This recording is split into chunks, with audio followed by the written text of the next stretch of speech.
Good Morning Business, le débrief de la matinale. À 8h39 avec Dominique Carlac, avec Jean-François Robin et Pierre-René Lemas et Anthony Morel qui a passé sa nuit donc à regarder le Woodstock de l'intelligence artificielle avec le show de Nvidia. Bon, vous n'avez pas pris de kétamine comme Elon Musk. Non. Qui danse sur CNN, dit qu'il prend de la kétamine de temps en temps parce que ce qui compte c'est le résultat, c'est ce que veut Wall Street et que c'est son médecin qui lui en prescrit. Mais ça se voit des fois. Le surdosage. Donc là, même sans kétamine, vous arrivez à suivre un Woodstock de l'IA. Ah mais évidemment. Non mais en même temps, ça se suivait très bien ce Woodstock de l'IA. Alors Woodstock de l'IA, c'est une expression utilisée par certains analystes financiers parce qu'effectivement, c'est un très gros événement. En gros, c'est une conférence développeurs, mais il y a quand même 300 000 personnes qui sont attendues. C'est énorme. Là, ça se passait dans une salle de concert. Donc, il faut imaginer, elle était pleine. Il y avait 18 000 personnes dans la salle. Les yeux rivés sur Jensen Huang, donc le patron d'Nvidia, avec sa veste de cuir comme toujours, qui était là en mode VRP et qui venait présenter en fait la prochaine génération de ces super puces, de ces GPU comme on appelle ça, qui sont les briques de base de l'IA. C'est vraiment ce qui permet d'entraîner les modèles d'intelligence artificielle. C'est ce qui permet de faire tourner ChatGPT, par exemple, quand vous faites une requête, ça passe par un GPU. Donc c'est vraiment un événement important. Et là, il a annoncé donc Blackwell, c'est la nouvelle génération, nouvelle architecture de ces GPU qui permet donc d'être 4 fois plus rapide que la génération actuelle, d'être 25 fois plus efficient d'un point de vue énergétique. Donc il y a un gros enjeu énergétique sur l'IA. Et c'est vraiment un très gros morceau. Pourquoi tout le monde a regardé ? Parce qu'en fait, ces outils-là, toutes les entreprises se les arrachent aujourd'hui. C'est-à-dire que Blackwell vient succéder à H100 et H100 en fait c'est un composant qui coûte $40 000 aujourd'hui et que tout le monde, enfin, veut dire, il y a un marché spéculatif, il y a de la revente sur eBay.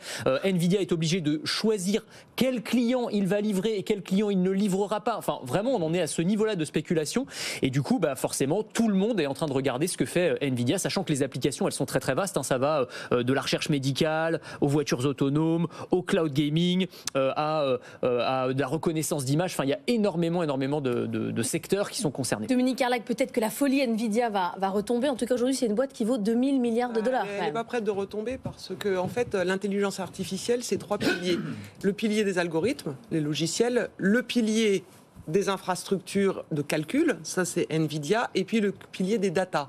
Les datas, on les connaît tous, c'est tout ce qu'on a sur WhatsApp, sur les mails, etc. Là, il a une avance considérable. Vous disiez 4 fois plus de capacité de calcul, sachant que l'année dernière, la puce qu'ils avaient sortie, c'était 9 fois plus de capacité de calcul, la fameuse puce à $40 000.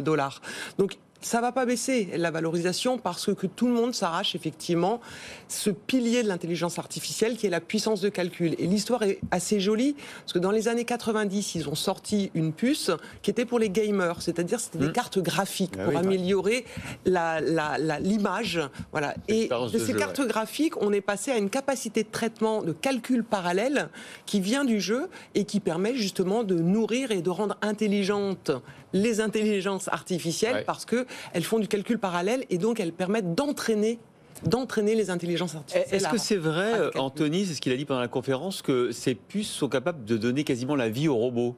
Oui, alors c'est ce qu'il expliquait. En fait, il y a un projet parallèle qui a été présenté, donc qui s'appelle Groot, qui est bien une petite référence à Marvel. Ça s'appelle Groot. Voilà, exactement. Et en fait, c'est exactement ça. L'une des applications pour cette nouvelle architecture de puces, ça va être d'intégrer ça dans des robots et des humanoïdes, en fait, pour leur permettre de comprendre ce qu'on leur dit en langage naturel, donc une sorte de ChatGPT embarqué, et d'imiter les êtres humains. Donc de nous regarder faire, de décomposer, décortiquer chacun de nos mouvements et de pouvoir ensuite les répliquer. Incroyable. Un robot mimétique, si vous voulez. Donc là, ça va être la prochaine génération de robotique humanoïde et ça aussi, ça va être une révolution. Alors que ce soit dans l'industrie, évidemment, parce qu'on imagine bien les applications et pourquoi pas pour avoir demain ou après-demain des robots majordomes à la maison. Comment vous regardez Nvidia, Jean-François Robin, avec une vision macroéconomique? C'est que ça nous dit quelque chose de ce qui est en train de devenir l'économie là. Oui, alors ça nous dit quelque chose sur ce que devient l'économie. Et puis aussi, on est vraiment typiquement dans le cycle de l'innovation. C'est-à-dire quelqu'un qui a un produit, qui l'invente, qui a une avance technologique, évidemment, il capte de la marge que n'ont pas les autres. Et là, on est vraiment typiquement dans ce haut de cycle quand même, moi je trouve. C'est-à-dire qu'on a quelqu'un qui a de l'avance, qui a du pricing power, qui est le seul à le faire. Donc il est vraiment en situation monopolistique. La question, c'est combien de temps ça prend pour les concurrents, puisque là, on le disait, il choisit ses clients, ses prix montent, tout le monde suit. Il a vraiment du pricing power. Combien de temps ça la prend pour que les concurrents reviennent à cette frontière technologique et le rattrapent? Et évidemment, quand vous avez des prix qui montent et vous ne pouvez pas servir tout le monde, vous accélérez les entrants dans ce marché-là. Donc je ne sais pas combien de temps ça prend, mais moi je suis assez persuadé que Nvidia, dans 3 ans, sera pas du tout il n'y aura plus une situation de monopole, quoi. C'est vrai que tous les concurrents essayent de rattraper, mais il y a quand même de l'écart. Apple, c'est intéressant, parce qu'Apple, c'est quand même la figure, la plus grosse capi, etc. Ils se sont peut-être fait doubler et ils sont peut-être pas capables de rattraper le retard. On a appris qu'ils allaient s'allier avec Google pour leur prochain iPhone. Ça veut dire qu'ils n'ont pas les capacités aujourd'hui d'avoir leur propre solution. Absolument. Alors sur un autre pilier, effectivement, donc c'est celui de l'IA générative vraiment embarqué dans les appareils. Et c'est vrai que Apple, on sait qu'ils travaillent en interne. Ils ont un coup de retard, c'est vrai, mais ils travaillent sur leurs propres IA génératives. Ils ont un moteur qui s'appelle Ajax sur lequel ils travaillent. Enfin, c'est assez bien documenté. Et ils devaient présenter à l'occasion de leur propre conférence développeur au mois de juin, en gros, le prochain iOS, le prochain système d'exploitation dopé à l'intelligence artificielle. Et ce qu'on apprend, c'est que visiblement, cette IA, elle n'est pas suffisamment avancée et que donc ils vont faire appel à Google, comme ils ont fait appel à Google, le moteur de recherche, par exemple, dans les iPhones, il y a Google, et ils payent très très cher pour ça. Hein. Les services Google dans l'iPhone, c'est 18 milliards de dollars par an payés par Apple. C'est une très très grosse facture. Et donc là, il pourrait y avoir un deal de la même manière pour intégrer Gemini, donc l'IA de Google, dans les iPhones. Ce serait un très très gros coup. Très très gros coup. Ouais. Alors, un chiffre quand même sur Nvidia, ils fournissent 80% des processeurs graphiques. Aujourd'hui, 80%. Donc, ils ont une avance considérable sur le marché, sur la technologie. Situation de monopole pour l'instant. Absolue, 80%. Et ce qui est extraordinaire, c'est quand même une boîte qui se crée quand ? En 97. 96. Sur un marché qui n'existe pas. Qui n'existe pas. Dans un Denny's. Vous connaissez la légende ? Non. C'est Denny's, vous connaissez la chaîne de petit déjeuner Denny's aux États-Unis. Bien sûr. Et donc c'est là que Jensen Huang, qui était plongeur chez Denny's, a l'idée de monter cette boîte. Et il dit qu'il a acquis son éthique de travail chez Denny's en faisant la plonge chez Denny's. Il n'y a pas encore de série Netflix. Non, mais il y a eu une cérémonie de l'écrire commémoration dans le Denny's de la Silicon Valley il y a quelques temps où Jensen Huang était présent et où il a donné des pourboires de $1000 à tout le monde, à tout va. Il y avait le garage de Steve Jobs. Exactement. Et le Denny's de... Mais je trouve intéressant une histoire, c'est quand même que ces gens viennent du jeu. À la base, ils font des cartes graphiques pour les jeux, et aujourd'hui, ça va nourrir de la biologie, ça va nourrir les traders pour la finance. Ce qui est intéressant, c'est son origine aussi. Et son origine, il est arrivé à l'âge de 9 ans. Sur 3 aux États-Unis, et ici l'immigration, etc. Donc c'est aussi. Il est taïwanais, je crois, d'origine. À l'âge de 9 ans. Allez, on change complètement de sujet. On va parler des fonctionnaires. Est-ce qu'il faut augmenter les fonctionnaires ? Il y a un appel à la grève aujourd'hui pour. Ça, on est retourné en France. Oui, excusez-moi. Alors je vais aller encore plus loin. Je vais vous faire écouter Sophie Binet, la CGT, pour bien vous faire retomber. Écoutez-la. Ce gouvernement ne voit les fonctionnaires que comme des coûts, alors que les fonctionnaires, c'est notre richesse collective. C'est ce qui fait la force de la France, d'avoir parmi les meilleurs services publics du monde. Et c'est ce qu'on est en train de perdre à cause des politiques austéritaires du gouvernement. Et donc on a des fonctionnaires qui disent que ça n'est plus possible, de dévaloriser leur travail parce que leurs salaires ont baissé de 11% du fait de l'inflation, parce qu'ils n'ont pas eu d'augmentation générale. De revalorisation. Et donc ils et elles seront très nombreux et nombreuses à être en grève pour enfin se faire entendre et que le gouvernement change ses choix budgétaires qui sont dangereux pour les fonctionnaires, mais surtout pour toute la population, parce que les services publics, c'est ce qui tient le pays. Oui, mais vous voyez, Pierre-René Lemay est d'accord avec elle, et il renie pas ses origines. Non, il faut augmenter les fonctionnaires aujourd'hui, mais... Non, mais je suis assez d'accord avec elle. Avec quel argent après Je vais vous dire, on ne peut pas être... Alors là, on est à des années-lumière de l'intelligence artificielle, mais on est peut-être encore dans le game. Il y a une manière de négocier que je n'arrive pas à comprendre. Franchement, que j'arrive pas à comprendre. C'est-à-dire la grève d'abord, la négo après ? Non. C'est-à-dire d'abord des réunions avec les organisations syndicales et le ministre chargé de la fonction publique. Et d'habitude, on se met d'accord sur une série de paramètres. On constate qu'il y a un gap entre l'augmentation de salaire des années précédentes, l'augmentation du coût de la vie. On négocie sur le point d'indice. Là, ça a démarré par un désaccord sur l'index de référence. C'est fou. C'est-à-dire les syndicats sont partis parce que le gouvernement est arrivé en disant écoutez, tout va bien, voilà, on a pris la moyenne de ceci. Il parle rémunération en fait, le gouvernement. On va parler de la rémunération globale. La RMPP. La RMTP, je ne vais pas rentrer dans les acronymes de la fonction publique. Les syndicats ont dit écoutez, c'est incroyable, la RMPP, la RM moyenne. Mais ils ont un peu raison, le gouvernement. Il n'y a pas que l'indice, il y a aussi le glissement vieillesse technicité qui fait qu'on augmentait automatiquement. Non, mais ce que je veux dire, c'est dans la méthode, on commence par ne pas être d'accord sur l'indice dont on parle. C'est déjà un assez mauvais signe. Donc évidemment, tout le monde se fâche. Alors après, il y a les problèmes de fond. Les problèmes de fond, c'est qu'en effet, il y a eu une augmentation d'1,5% l'année passée qui se met en œuvre cette année. Donc le gouvernement dit, vous voyez bien qu'il y a une augmentation en 2024. Non, elle a été décidée en 2023, elle se met en œuvre en janvier 2024. Donc faut pas, voilà. Et puis deux, il y a un malaise global dans la fonction publique qu'il faut pas sous-estimer. Les enseignants vont évidemment être parmi les premiers dans ces manifestations. Ils sont moyennement d'accord avec le choc des savoirs de M. Attal. J'ai quand même l'impression que Dominique vous regarde comme un extraterrestre.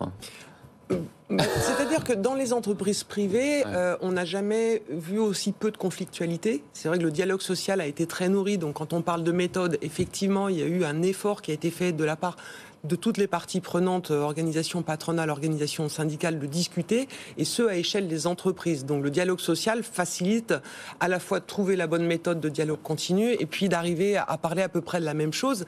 Et c'est vrai que ce qui est surprenant, c'est qu'aujourd'hui, nous, dans les entreprises privées, on parle souvent de package, les collaborateurs qui viennent vous voir à la fin de l'année en disant j'ai fait une bonne année, et si je regarde un peu l'entreprise voisine, le package qu'elle me propose, et donc le package c'est pas juste le point d'indice, c'est tout ce qu'offre l'entreprise pour un service rendu qui est une mission, un travail. Et donc aujourd'hui, je vois bien que sur la discussion qui est en train de s'amorcer, enfin le conflit qui est en train de s'amorcer, on n'est pas d'accord sur de quoi parle-t-on. Est-ce qu'on parle du point d'indice des fonctionnaires ou est-ce qu'on parle du package et des avantages catégoriels ou des évolutions catégorielles qu'il y a eu ministère par ministère? Puis vous savez, les fonctionnaires aujourd'hui sont dans une situation dont ils ont l'habitude, mais ça commence à s'aggraver. C'est-à-dire, regardez tout à l'heure, on a tous souri en parlant des fonctionnaires immédiatement après l'intelligence artificielle. Mais il y a une espèce de ras-le-bol de la fonction publique qui est, on est les derniers, on est les ringards, on n'est pas bon. Quelle est la priorité dans la politique de pouvoir public? C'est de diminuer la masse salariale et donc de diminuer le nombre de fonctionnaires ou leur rémunération. Voilà. Le président de la République, l'autre jour, a fait une conférence de ce qu'il appelait je sais plus comment il a appelé ça, l'encadrement supérieur de la fonction publique. Rien que ce vocabulaire exaspère les fonctionnaires. Je vous coupe Pierre-René Lemar parce qu'on apprend à l'instant que Atos arrête ses discussions avec Airbus sur notamment ce qui était sensible, la filiale cyber BDS. C'est quand même assez inquiétant pour le dossier Atos parce que ça va directement envoyer Atos au tapis. C'était une information dès hier soir, exclusive de BFM Business avec Mathieu Pechberti, où on annonçait, avec prudence, mais on l'annonçait, que fin des discussions. Et du coup, ça veut dire qu'Atos est à la porte du tribunal de commerce. Là. Oui, il n'y a plus de repreneur ni d'un côté ni de l'autre désormais. Non. Ouais, donc c'est très mauvais signe. Ouais. C'est inquiétant quand même pour très inquiétant. Magnifique entreprise française. Très inquiétant pour une entreprise. Alors évidemment, on détaillera tout ça dans la journée sur BFM Business. Pendant ce temps-là, il nous reste 2 minutes pour parler de la BOJ, la banque du Japon, donc qui a décidé de remonter ses taux. Ça ne s'était pas fait depuis très longtemps. Qu'est-ce que ça change pour les marchés, Jean-François Robin? Ça change pas grand-chose pour les marchés finalement. Enfin, c'est un symbole et on voit bien que ça se passe très bien sur les actions, sur les taux. Ça bouge pas beaucoup. Ça a été très piloté. On sait ça depuis quelques mois qu'ils vont en sortir. Là où je trouve ça très intéressant finalement, c'est que le Japon, on est tous en train de devenir un peu des Japonais dans nos évolutions de vieillissement démographique, de digitalisation, de robotisation, etc. Et souvent, le Japon, c'était un peu le contre-exemple d'un pays vieillissant mais qui n'avait pas d'inflation. C'est un pays où on manque de personnel de plus en plus, que les gens, encore une fois, l'âge, ils sont en train de relever, pour faire la transition avec le sujet d'avant, on est en train de relever l'âge limite pour être chauffeur de taxi de 75 à 80 ans au Japon. Donc on est un pays vieillissant qui doit s'adapter à ça. Et donc la façon dont il s'adapte, c'est que c'est la course pour les jeunes, entre guillemets, de 60 ans.